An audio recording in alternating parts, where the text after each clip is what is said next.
네, 베트남에서 베트남 사람들과 일하는 것은 어떤가요? 네, 안녕하세요. 배짱이들의 최석호입니다. 베트남에서 이제 베트남 사람들과 일하는 것이 어떤가?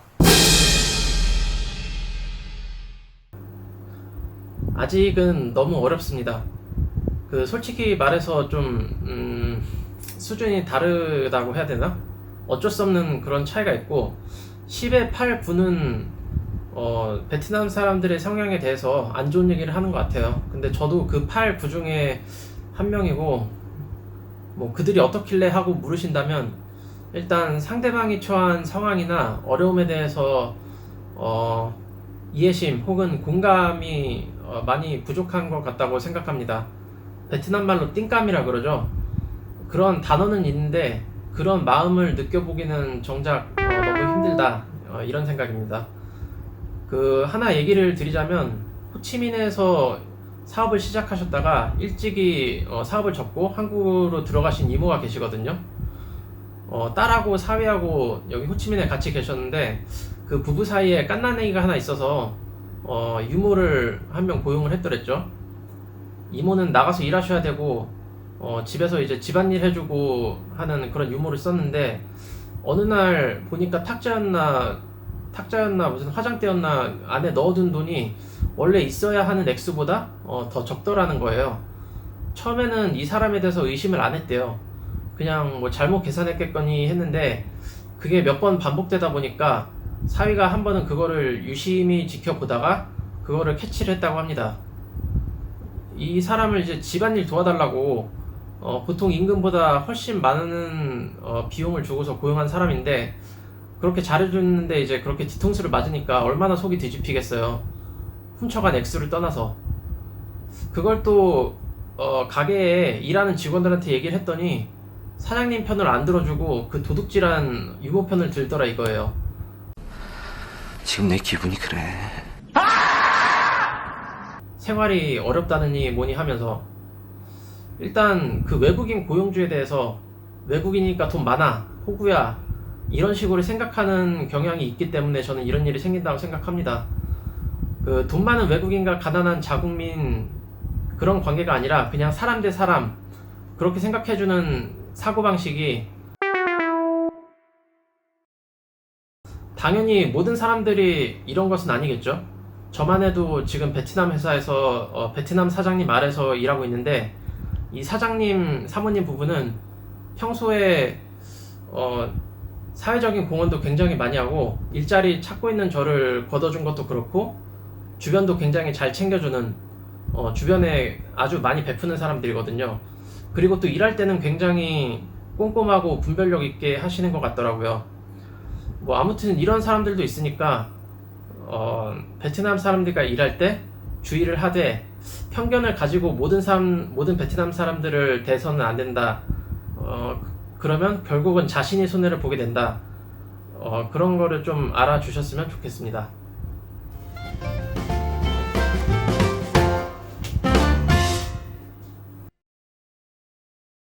함부로 얘기하기는 좀 그렇지만 그래도 이제 주관적인 견해를 좀 말씀드릴 수 있도록 하겠습니다. 일단 첫째로 솔직히 말해서 제가 보기에는 베트남 직원분들이 그렇게 엄청 치열하지는 않습니다. 뭐 어딜 가나 사람이 사는 데가 다 비슷하긴 하겠지만 그래도 일단 겪어본 직종 중에서 직원들 특히 이제 뭐 사무직이나 아니면 뭐 시공인부 뭐 아니면은 외부의 영업팀 뭐 공장 생산직 이런 분들이 자본주의가 아닌 곳에서 좀 성장을 하셔서 그런지 일을 함에 있어서 좀 이렇게 일률화된 그런 걸 좋아하시더라고요. 다양한 마케팅 전략을 원하는 게 아니라 그냥 정해진 일을 뭐 열심히 해가지고 자기가 적당한 업무량만 소화해내면은 적당한 급여만 가져갈 수 있으면 된다. 요게 사실은 좀 많이 보입니다. 그래서 책임감을 가지고 일을 하는 사람을 좀 보기가 힘들어요. 아예 없는 건 아닌데 다만 이제 업체 사장분들은 그래도 이제 본인이 시작한 일이 있고 또 책임져야 될 사업체가 있다 보니까 어느 정도 이제 능동적으로 일을 많이 한국 분들과의 차이는 저는 크게 못 느끼겠더라고요. 어느 정도 이제 뭐 견해나 아니면은 문화 차이 뭐 예를 들어서 직원을 대하는 방식이나 아니면 뭐 상명하복에 대한 그런 엄격함, 그런 데에서는 좀 기준의 차이가 있긴 있는데, 근데 일단은 책임감 하나로 일단 열심히 일을 한다는 것 자체가 저는 크게 다른 선진국에 있는 선진국에 있는 그런 회사에서 업무를 진행하시는 분들이랑 큰 차이점은 못 느끼겠습니다. 역량적인 부분 말고요. 저는 지금 일단 업무를 하는 태도, 뭐 요런 부분을 좀 얘기를 하는 겁니다. 네. 그리고 이제 두 번째로 교육 수준의 차이가 좀 느껴지긴 합니다. 일단 기본적으로 당연히 이런 부분을 알고 있겠지라고 하는 거를 좀 모르는 경우가 있어요. 수학이라던가 뭐 정말 좀 기본적인 산수라던가 아니면은 상식 같은 게 없는 경우가 한 번씩 있더라고요. 뭐 도덕적인 기준선이 좀 저희와 다른 경우도 있고, 그런 부분 때문에 힘든 건 당연하겠지만 사실 힘들다기보다는 그렇기 때문에 더더욱 무시를 하면 안 된다고 생각을 해요. 하지 말라. 왜냐면 너무 쉽게 이것도 몰라 라고 생각하기 때문에 쉽게 무시가 될 수가 있거든요. 그래서 저도 사실은 알게 모르게 그렇게 무시를 했었던 것 같아요, 예전에는. 네. 그 초반에는 어떻게 그런 것도 몰라 하면서 좀 그냥 물어본다는 식으로 했는데 그 친구들에게 상처가 되는 경우도 있고, 그런 부분을 주지를 하고 그 다음에 조심해야 됩니다. 이런 부분을 모른다고 티를 내면 안 되고, 이런 거를 나에게 좀 다른 완화책을 좀 줄 수 있는 친구를 따로 찾든가, 그 직원들을 교육해 줄 친구라던가 아니면 알고 있는 직원을 선별해서 뽑는다던가 다른 중간책을 좀 찾아야 됩니다. 그런 부분이 좀 어려워요. 세 번째는 한국에서도 이렇게 이직이 쉬운 건지 또 너무 책임감 없이 하는 건지 좀 궁금한데, 일단은 이쪽은 친구들이 이직을 너무 쉽게 생각하고 당연한 거라고 생각을 해요. 그냥 뭐 1년 정도 지나서 월급이 자기가 어떻게 했는지는 상관없고, 그냥 월급이 안 올랐다 그럼 나 이직해야지, 나 그냥 이직해야지 라고 마음만 먹으면 되는데, 그게 행동으로 너무 쉽게 나와요. 그러니까 업무를 때려치고 그냥 나가는 경우는 일상다반사고, 인수인계 안 되고, 또 무엇보다 가장 큰 문제는 이런 식으로 그냥 책임감 없이 그냥 이직을 하는 사람들이 다른 회사에 가면 그게 인사고과에 좀 반영이 돼야 되는데 여기는 전혀 반영이 안 돼 있는 시스템이더라고요. 어이가 없네. 그러니까 전 회사에서 어떻게 일을 했는지 알 방법이 없어요. 그냥 진짜 원수를 져가지고 어떻게 다른 회사에서 일을 하다 왔다 해가지고 제가 개인적으로 그쪽 업체 사장한테 전화하는 게 아닌 이상 이 친구가 어떻게 일을 했는지 알 수가 없기 때문에 정말로 쉽게 나가고 쉽게 버려집니다, 업무들이. 네, 그럼 이제 회사가 쉽게 데미지를 입겠죠. 그런 부분이 좀 많이 스트레스예요, 사실은. 그래서 어떻게 해야 되냐면, 나가게 되는 이유가 보통 이제 감정이 상해서고, 감정이 상할 만한 일은 업무 중에 꾸중을 듣거나 아니면은 벌금, 뭐 회사 규칙으로 벌금이라던가 뭐 이런 식으로 자기가 불이익을 받았을 때, 넌 나에게 모욕감을 줬어. 벌금이라기보단 불이익을 받았을 때 감정이 상하죠, 당연히. 다른 업체도 똑같겠지만.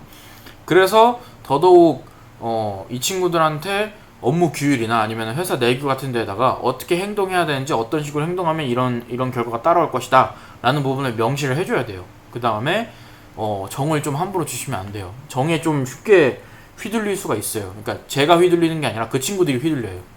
뭐냐면, 제가 일을 잘해서 칭찬해주고 많이 이제 가까워지면은 저는 사실은 그 정 때문에 이 친구한테 불합리하거나 아니면 너무 큰 혜택을 주거나 하는 경우가 없다고 봐요. 저는 그렇게 안 해야 된다고 생각을 하는 사람이기 때문에. 근데 이 친구들이 반대로 정을 주다 보니까 정 때문에 선을 넘어버리는 경우가 많은 거죠. 일을 안 해놓고 대충대충 그냥 설명하고 그냥 대충대충 넘어가려고 한다던가, 어떻게 나한테 이럴 수 있느냐라는 식으로 물어본다던가, 일을 보는 게 아니라 이제 너와 나의 관계를 가지고 이제 업무를 얘기를 하는 거죠. 그러면 이제 많이 피곤해지죠. 이제는 이제 공권력을 굉장히 두려워합니다. 베트남 사람들은 정말 쓸데없이 너무 두려워해요. 심지어 공권력이 아닌 것도 두려워합니다. 집단체를 무서워해요, 정확히 말하면.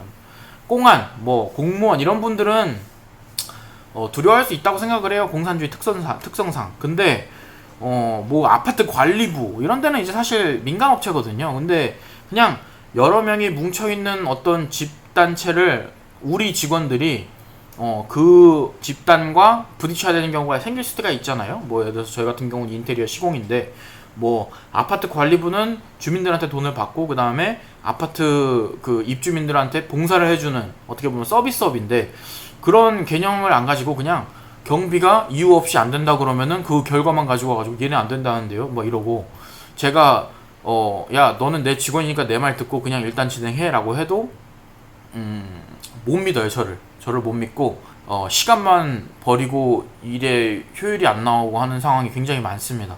개인을 보내서 개인과 일을 시키는 거면은 이 친구들도 어느 정도 잘 하는데, 개인을 보내서 집단을 상대하라 하거나 아니면 집단과 어떤 트러블이 발생을 하면은 그냥 제가 빨리 그냥 애들한테 얘기할 시간에 제가 빨리 가서 해결하는 게 훨씬 효율적입니다.